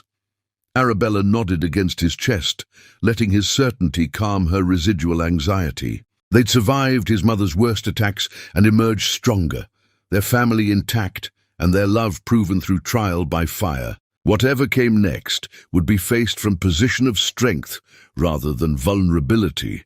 The locket sat on their mantle now, both halves united and displayed as reminder of their journey. The photographs inside had faded slightly with time, but the meaning remained sharp. Love that survived separation, trust rebuilt after betrayal, family forged from broken pieces. It was their story told in gold and old photographs. Proof that some things were strong enough to survive even determined attempts at destruction. And as Steve and Arabella stood together looking at that symbol of their survival, they both understood with perfect clarity that his mother's final strike had failed, not because they'd defeated her, but because she'd underestimated what they'd become through suffering. They were no longer the scared young people she'd manipulated years ago. They were parents fighting for their children, partners supporting each other, survivors who'd learned that love was strongest when it had been tested and refused to break. Whatever challenges tomorrow brought would be faced together, with the certainty that nothing could destroy what they'd built through determination and refusal to surrender to fear. And their daughters would grow up witnessing that strength, learning that family meant choosing each other daily and protecting what mattered, regardless of cost. Chapter 10. The Family Forged from Fire. 3 years had passed since the courthouse victory, and Steve stood in the doorway of the arts center, watching Arabella teach a room full of children with the same passionate engagement that had captivated him a decade ago. The center had grown into something remarkable, occupying an entire building now, with programs that served over 500 children annually. Her dream had expanded beyond anything she'd imagined during those poverty years. Mara and Lara sat in the front row, listening to their mother explain color theory with rapt attention, despite having heard these lessons countless times. They were different now, confident in ways that came from growing up secure and loved. Lara's heart condition was managed through medication and regular checkups, her strength fully returned. Mara had channeled her boldness into leadership, organizing other children and advocating for causes she believed in with fierce determination. Steve's phone buzzed with an unexpected message from his mother's lawyer. She was hosting her annual charity gala that evening and demanding, really, that he attend. The message included a thinly veiled threat about making public statements regarding his choices if he refused to appear. Steve stared at the message and made a decision that had been years in the making. "I need to go somewhere tonight," he told Arabella when she finished her class. "My mother's charity gala. She's threatening to cause problems if I don't show up, and I think it's time we ended this once and for all." "We?" Arabella's eyes widened. "Steve, I can't go to that. Your mother's friends, her entire social circle. That's exactly why you're coming," Steve interrupted gently. "And we're bringing Mara and Lara. It's time everyone in that world sees exactly what my mother tried to destroy, and what we built despite her." The gala was exactly what Steve expected: cold elegance designed to impress, filled with people who measured worth in wealth and connections. His mother held court in the center of the ballroom, surrounded by admirers who hung on her every word. Her face drained of color when Steve walked in with Arabella on one arm and their daughters holding their other hands. "What are you doing here?" his mother hissed when they approached, her smile fixed for the benefit of watching guests. "I invited you alone." "You invited your son," Steve said clearly, his voice carrying to nearby guests who turned to watch the confrontation. "These are my family. My wife Arabella and your granddaughters Mara and Lara, the family you tried to eliminate." His mother's eyes flickered with panic, aware that dozens of her peers were listening. "This is neither the time nor place for family drama. We can discuss this privately." "No," Steve said firmly. "We're done with private discussions where you control the narrative. These people deserve to know who you really are." He pulled out his phone and connected it to the venue's sound system, his investigator having prepared everything in advance. "For years, you've told your friends that I was unstable, that I'd made poor choices, that you were trying to protect me. You painted yourself as a concerned mother, doing what was necessary for her son's well-being."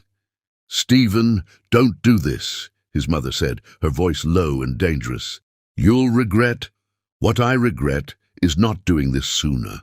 Steve pressed play, and his mother's voice filled the ballroom, recordings from years ago where she detailed her plans to eliminate Arabella from his life. The audio captured her hiring people to forge documents, to create fake photographs, to stage elaborate scenarios designed to convince Arabella that Steve was engaged to someone else. The ballroom had gone completely silent. Hundreds of guests listening as his mother's voice described hiring a voice actor to mimic Steve's speech patterns, creating fake bank records, even paying a woman to pose as his fiancée and confront Arabella outside his apartment building. The cruelty in her tone was unmistakable as she laughed about how easily the scholarship girl had been manipulated. "You did what?" One of his mother's oldest friends stepped forward, her face showing genuine shock. "You hired people to destroy your son's relationship? To keep him from his own children?" "This is taken out of context," his mother stammered, her composure cracking. "I was protecting him from someone who was clearly using him." "I have the receipts," Steve interrupted, his investigator distributing folders to key guests. "Every payment she made to the people she hired, every forged document, every staged encounter. She didn't just manipulate Arabella, she manipulated me. She helped me search for Arabella for years while knowing exactly where she was. She knew about my daughters from the day they were born and kept them secret from me. This wasn't protection, this was control." Another recording played, this one capturing his mother discussing her plans to file anonymous child welfare complaints to harass them after losing the custody battle. Her voice was cold and calculated as she explained how to use the system to terrorize them without leaving evidence that could be traced back to her. The crowd's murmur grew louder, guests backing away from Steve's mother as if her cruelty might be contagious. The charity board president approached with fury written across her features. "Is this true? Did you file false child welfare reports?" "They were legitimate concerns," his mother tried to argue, but her voice had lost all conviction. "Those children were being raised in poverty. Without proper poverty you caused." Arabella spoke for the first time, her voice steady despite being surrounded by people who'd once represented everything she feared. "You gave me money to leave your son, then used that poverty as evidence I was an unfit mother. You created every problem you claimed to be concerned about. Mara stepped forward, with the fearlessness of a child, raised to believe she belonged anywhere. "Are you our grandmother? The one who tried to take us away from Mama?" His mother looked at her granddaughter, and something flickered in her expression. Regret, perhaps, or recognition of what her prejudice had cost her. "I was trying to give you a better life than your mother could provide." "Mama gave us the best life," Lara said quietly from beside her sister. "She taught us to be kind and strong, and to love people for who they are, not what they look like or how much money they have. You're the one who needs to learn that." The simple truth from a child's mouth hit harder than any accusation Steve could have made. His mother's face crumpled, the reality of her isolation finally penetrating her defenses. Her friends, her social circle, the people whose opinion she'd valued above her own family, they were all backing away, their expressions showing disgust or pity or contempt. "I want you to understand something," Steve said to his mother as guests began leaving the gala in scandalized groups. "You didn't lose me because I chose Arabella over you. You lost me because you chose prejudice over love, control over family, and cruelty over compassion. You had every chance to be part of our lives, to know your granddaughters, to be a mother worth having. You chose this isolation yourself." His mother stood alone in the center of her ruined gala, surrounded by the wreckage of her reputation. "You've destroyed me," she whispered. "No," Steve said gently. "You destroyed yourself. I just made sure everyone knew the truth." They left her there and didn't look back. The exposure had been brutal but necessary, the kind of public reckoning that couldn't be undone or explained away. By the next morning, Steve's mother had become a pariah in the social circles she'd once dominated. Her charity positions revoked, her influence obliterated. 2 weeks later, Steve's phone rang with news that his mother had suffered a massive heart attack. She'd been found alone in the estate she'd valued more than family, and the doctors said she'd died quickly, without pain. He felt hollow relief that the threat she'd represented was finally gone permanently, but also profound sadness for what could have been if she'd chosen differently. The funeral was small and sparsely attended, most of her former friends unwilling to be associated with her after the gala revelations. Steve stood with Arabella and their daughters, paying respects to the woman who'd given birth to him, even though she'd stopped being his mother long before she died. After the service, his mother's lawyer approached with an envelope. "She left this for you. Instructions were that you should read it alone." Steve opened the letter in his car, while Arabella waited with the twins at a nearby park. The words were surprisingly honest, acknowledging her manipulation and the damage she'd caused. She wrote about her own upbringing in a world that valued legacy over love, about fear that had driven her to destroy rather than accept. She admitted to every crime Steve had exposed at the gala and more, watching Arabella throughout her pregnancy, knowing about Mara and Lara's births, deliberately keeping them separated. The final paragraph gutted him with its raw honesty. "I watched you build a beautiful family with the woman I tried to eliminate from your life, and I saw that she made you happier than anything I'd ever given you. My prejudice cost me my son and my granddaughters, and I died knowing that was my own fault. I'm leaving you everything I denied you before, not because you need it, but because it's the only apology I can offer now. Tell your daughters that their grandmother was wrong about everything that mattered, and that the greatest regret of my life was choosing pride over love."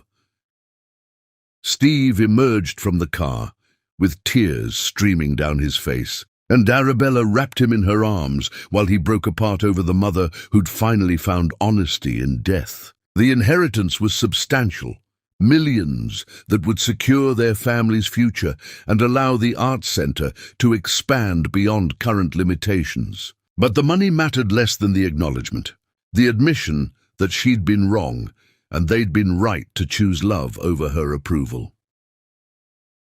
That evening, after telling Arabella about the letter's contents, They talked about forgiveness and legacy, and what they would teach their daughters about family and choice. "Do you forgive her?" Arabella asked quietly. "After everything she did, knowing she regretted it at the end?" "I'm starting to," Steve said honestly. "The public exposure at the gala gave me the closure I needed. Seeing her face the consequences of her actions in front of everyone she'd tried to impress. The letter gave me understanding. Together, they're enough to start letting go of the anger." "She died alone because of her choices," Arabella said softly. "That's its own kind of tragedy." "It is," Steve agreed. "But it was a tragedy she created.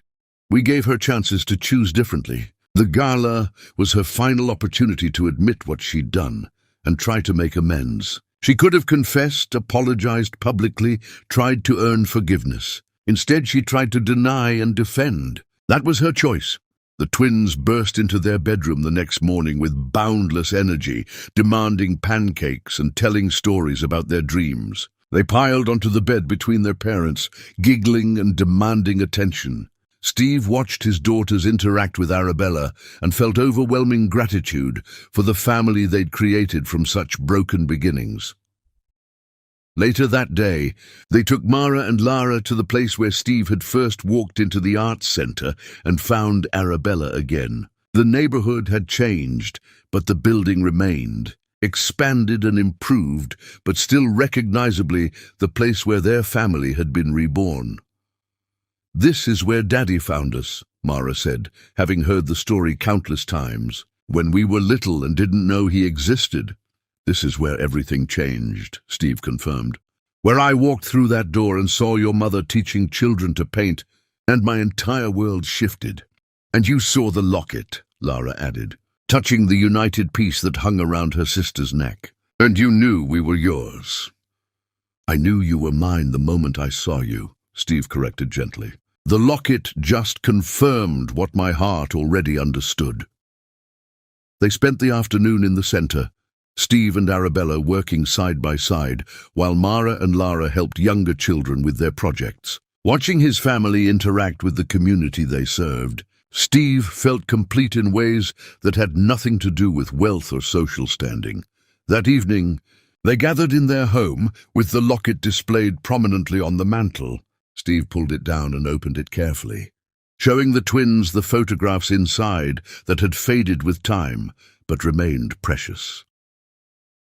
"This is your mother when she was young," he told them, pointing to Arabella's image, "before life made her strong and fierce. And this is me before I knew what really mattered." "You both look happy," Mara observed, "like you didn't know sad things could happen." "We were innocent," Arabella agreed. "We thought love was simple. We didn't understand yet that the best things require fighting for."